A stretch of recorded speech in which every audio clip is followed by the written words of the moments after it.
An egg, a girl, a man, an empty city of Gothic buildings populated by soldiers hunting the shadows of some great fish, skeletons of massive beasts, a floating spear covered in the statues crashing into the water, a question which cannot be answered, spoken softly.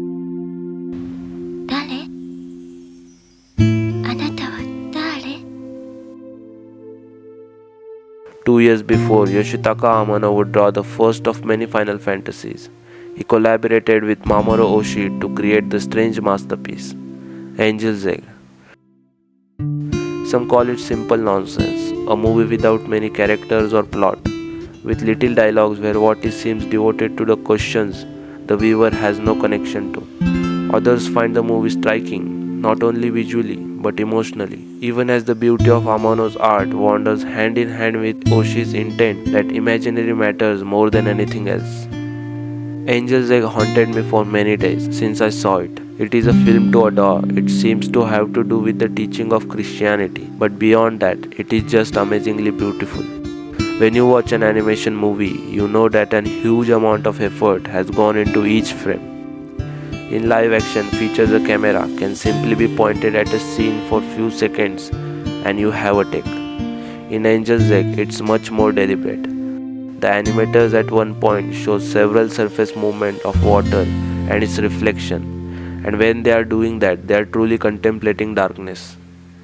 Angel's Egg is a film made by Mamoru Oshii before making Ghost in the Shell, Beautiful Dreamer, Part Labor and Avalon, which all are pretty much underrated. Almost all Oshii's films rely on an immense amount of Christian mythology. Angel's Egg is the most obvious.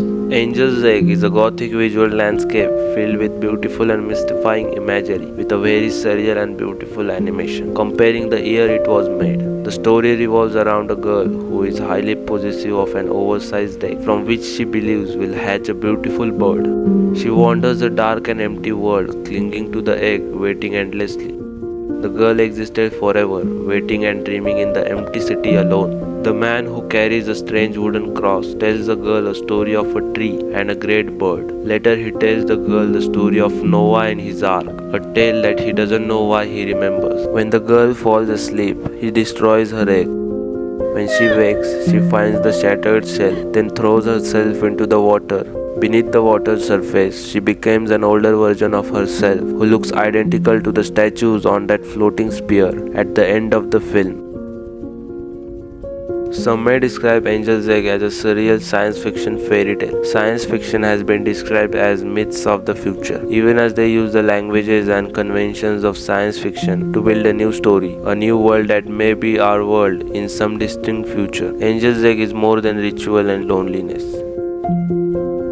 Interestingly, the creator himself admitted that the work on the film began after he lost faith. This fact completely changes the perception of the work. Angel's Egg is not a religious work. On the contrary, it should be perceived as an attempt to understand the world without God. It's possible that the Angel's Egg is nothing more than a visualization of creator's existential crisis, a cry after he losing something exceptional, while knowing that this something never existed.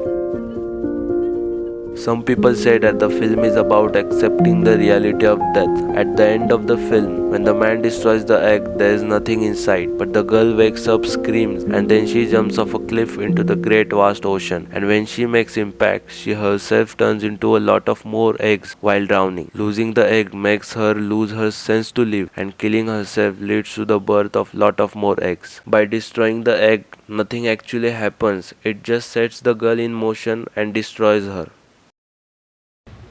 誰あなたは誰 A question asked earlier in the film, it never gets an answer, at least not within the film itself. It's a question we carry with us beyond the film, like a fragile egg held inside our shirt. And perhaps there is no answer for who we are or why we are here, why we turn behavior into ritual, why we give ritual meaning, and perhaps we are no one and nothing.